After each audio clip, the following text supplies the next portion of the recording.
After finishing his first beer, a young Jeffrey Dahmer, already struggling with alcoholism, retreated to his secluded hideout.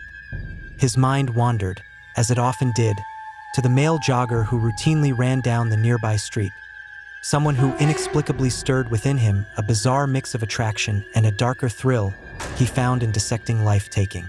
The teenage Dahmer, unaware of how these two fixations would soon become intertwined, cracked open another beer, and then another, as he spiraled into inebriation. Staring out from the window of his hut, he observed the serene blue sky. A blue jay perched on a branch nearby, its piercing screech breaking the quiet. Jeffrey crushed the empty beer can in his hand and reached for another. As he watched the bird, a disturbing thought echoed in his mind. Am I a freak of nature? Deep down, he knew something inside him was off. A primal urge to harm surged within him. Though he knew it wasn't right, the desire was overpowering, something he couldn't push away. He grabbed a baseball bat and positioned himself behind a bush along the jogger's usual route, unsure of what exactly he planned to do. Perhaps he thought he would strike him unconscious, just to see what came next. However, the jogger didn't show up that day. These were the disturbing thoughts of a boy who would later become infamous as the Milwaukee Monster, a fitting title for one of history's most notorious criminals. Dahmer's horrifying actions shocked the world and left even the medical community struggling to understand how such a seemingly soft-spoken, intelligent man could commit such atrocities. Despite his monstrous tendencies, those who met him described him as surprisingly likable. It's one reason, perhaps, that his reign of terror lasted as long as it did. He didn't hide his crimes with any particular skill. In fact, there were moments when it seemed as if he almost wanted to be caught. And yet, for years, he evaded capture. Looking back at his early life, many wonder why no one recognized his deep psychological distress. Dahmer grew up in a tumultuous household, one that was perhaps more chaotic than documentaries have shown. His mother, Joyce, often struggled with depression, mood swings, and a need for constant attention. She was frequently bedridden, leaving Dahmer's father, Lionel, to fill the void when he wasn't away for work. When Lionel was home, the couple's arguments filled the house with tension, and it was during one of these difficult times that Joyce attempted to unalive herself. Though she survived, the family's fragile dynamics worsened. By the time she was pregnant with Dahmer's younger brother, life at home was far from stable. Though many children grow up in dysfunctional families and live relatively normal lives, it seems that Dahmer's sense of abandonment and neglect, especially after his brother's birth, contributed to his downward spiral. He often said that his parents' troubled relationship didn't make him who he became, but it certainly shaped his strange personality.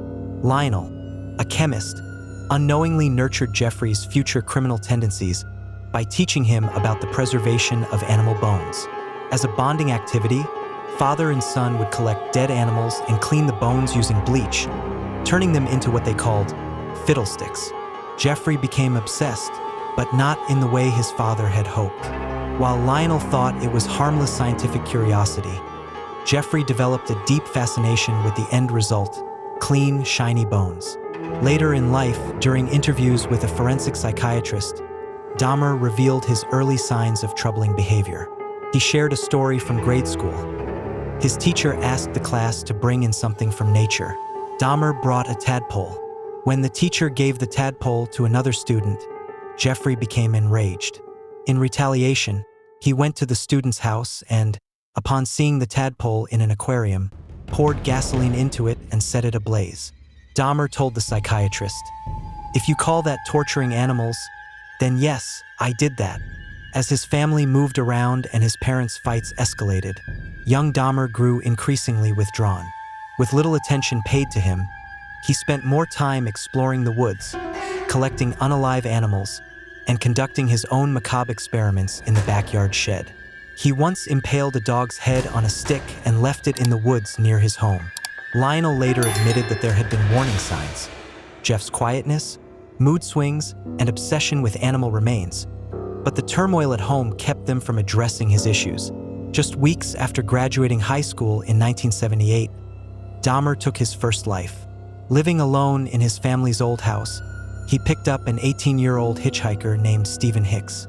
They drank beer together at Dahmer's place, but when the conversation turned to girls and dating, Dahmer realized his attraction to Hicks would never be reciprocated.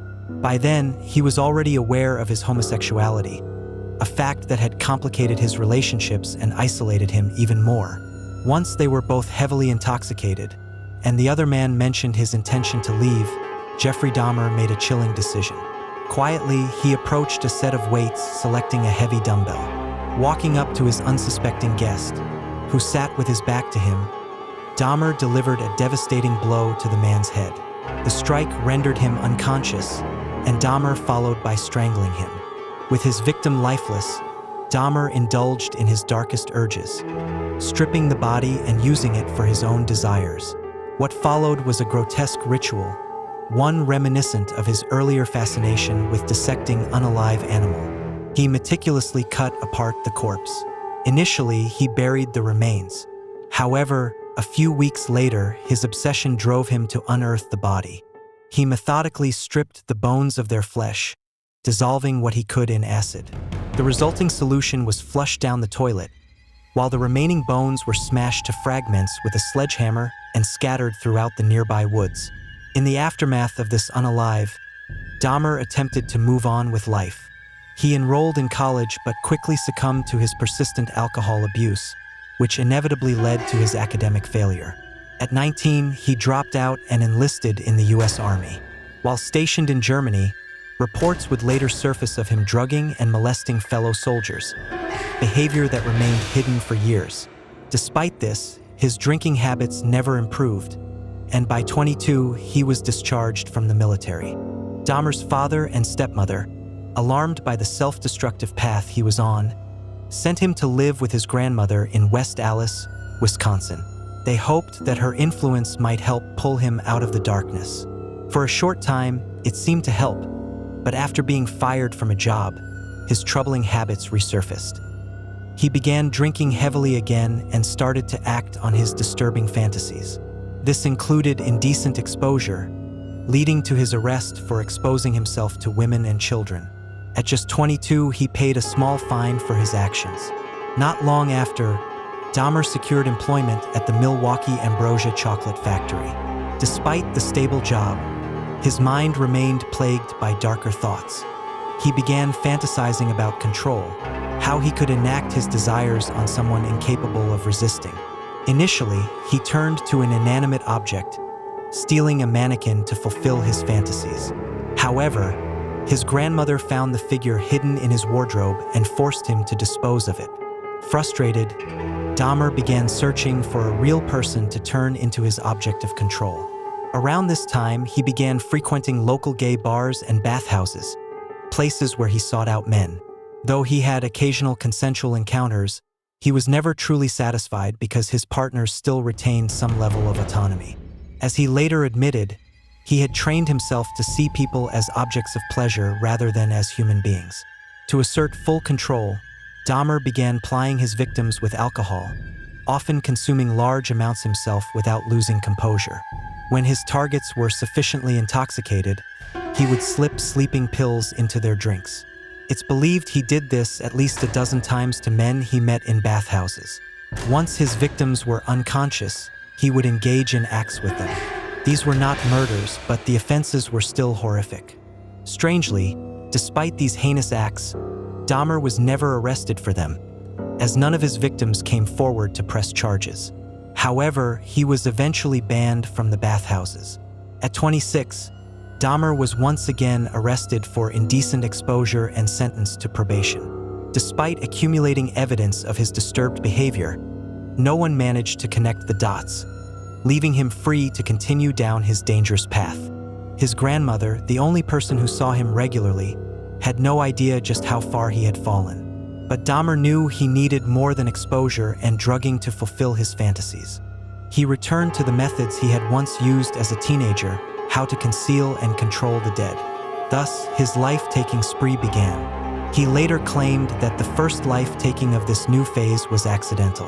In 1987, at the age of 27, he woke up in a hotel room to find the man he had been with lying dead beside him, blood trickling from his mouth. Panicking, Dahmer left the hotel, but not before acquiring a large suitcase to transport the body back to his grandmother's house.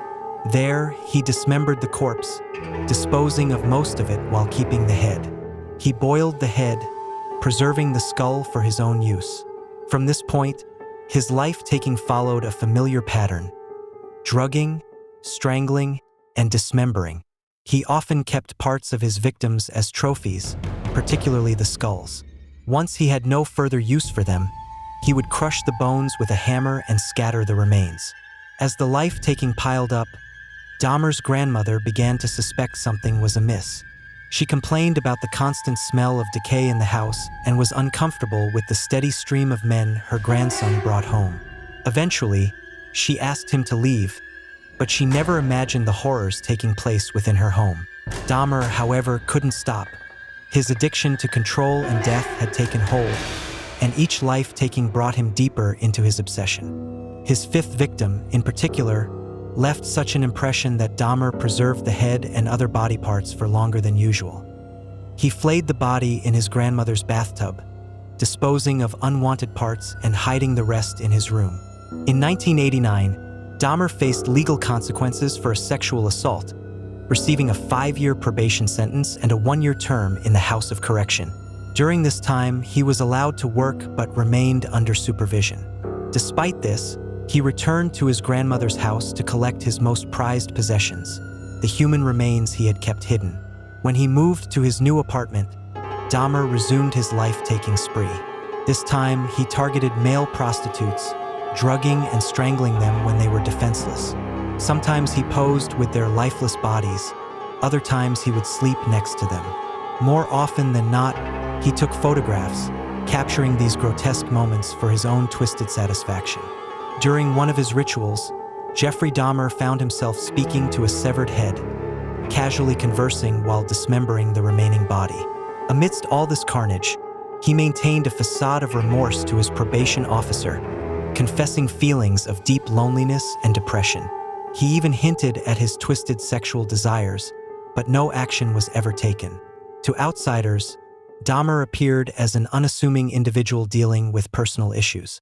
Believe it or not, residents of Dahmer's apartment complex frequently complained to the landlord about strange noises emanating from his unit. They reported loud crashes, possibly from heavy objects falling, and claimed they heard the unmistakable sound of a chainsaw being used at odd hours. Adding to their concern, a persistent foul odor reminiscent of decaying animals, often wafted from his apartment. Yet no one made the connection.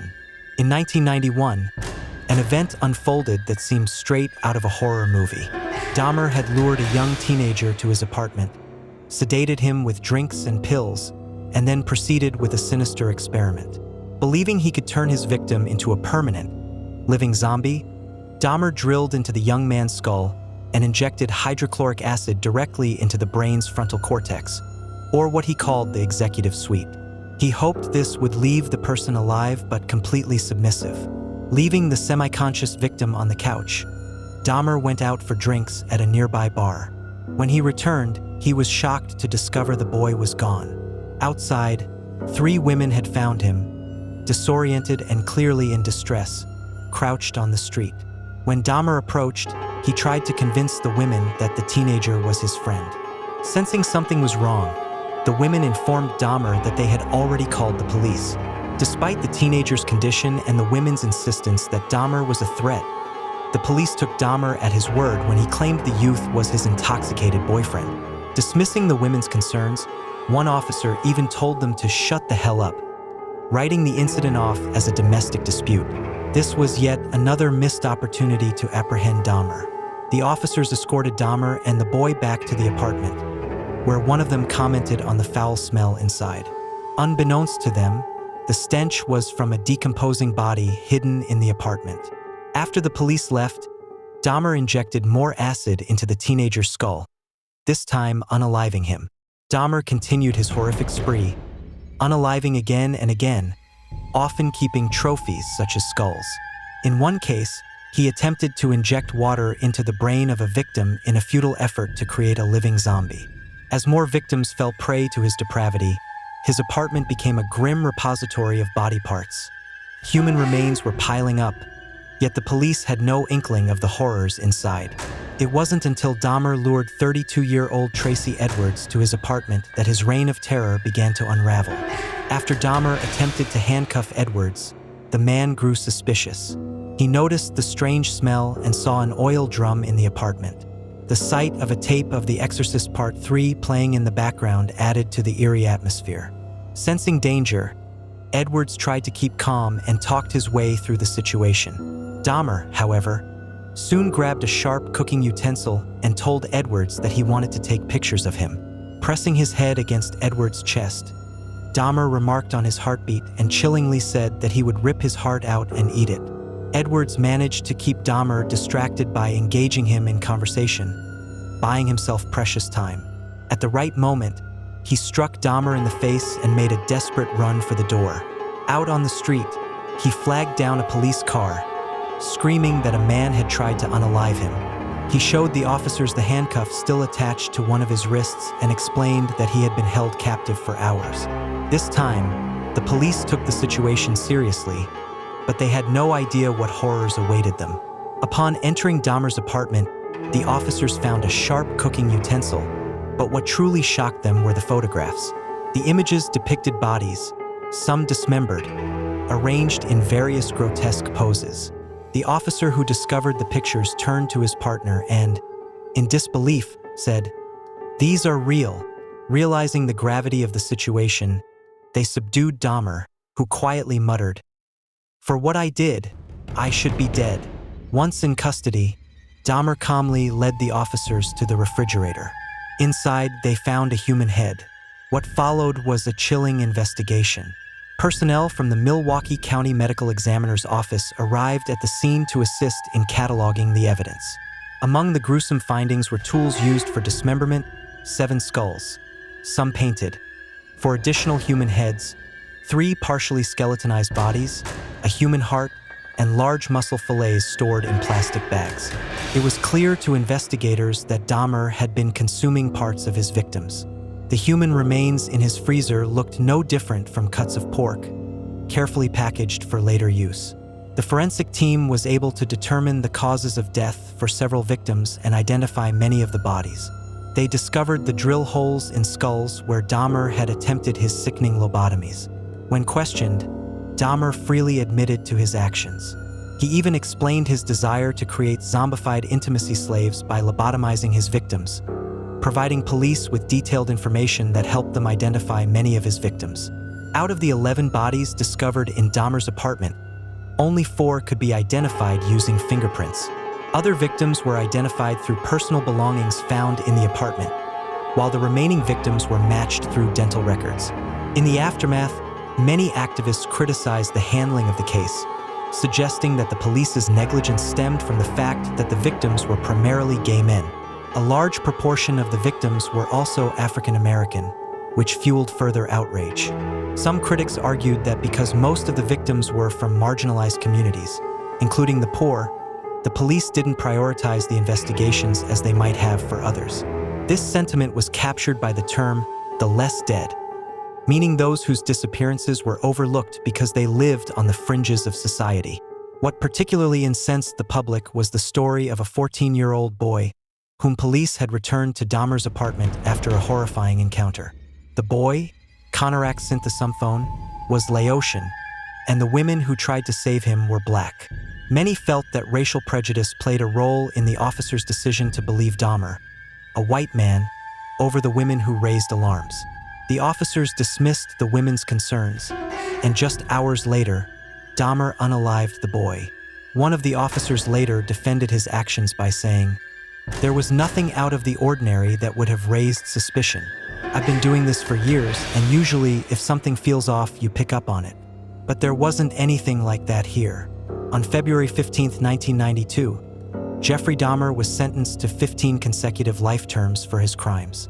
Later, an additional life sentence was added, bringing his total confirmed victims to 17. His grim legacy was marked by his horrific deeds, but his time in prison would be cut short. In late 1994, Dahmer was attacked while cleaning the gym bathroom in the prison.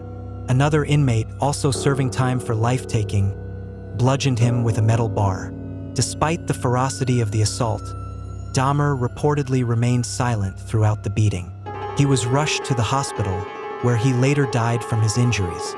His attacker later stated that Dahmer didn't utter a sound during the harm. After his death, Dahmer's mother was approached by the media. In response to the public reaction, she remarked bitterly, "Is everyone happy now? Now that he's been beaten to death? Is that good enough for everyone?" For many, Dahmer's violent end seemed like a fitting conclusion to one of the darkest chapters in American criminal history. Jeffrey Dahmer's crimes shocked the world, leaving behind a trail of horror that will never be forgotten. His twisted desire for control and his unspeakable actions remind us of the darkness that can hide behind even the most unassuming faces. Though his life was cut short in prison, the pain he inflicted on his victims and their families endures. If you or someone you know is struggling with mental health issues, please seek help. There are resources available that can prevent tragedies like this from happening. Thank you for watching. Don't forget to like, subscribe, and hit the notification bell for more true crime stories that delve deep into the minds of history's most notorious criminals. Stay vigilant, stay safe, and never ignore the warning signs.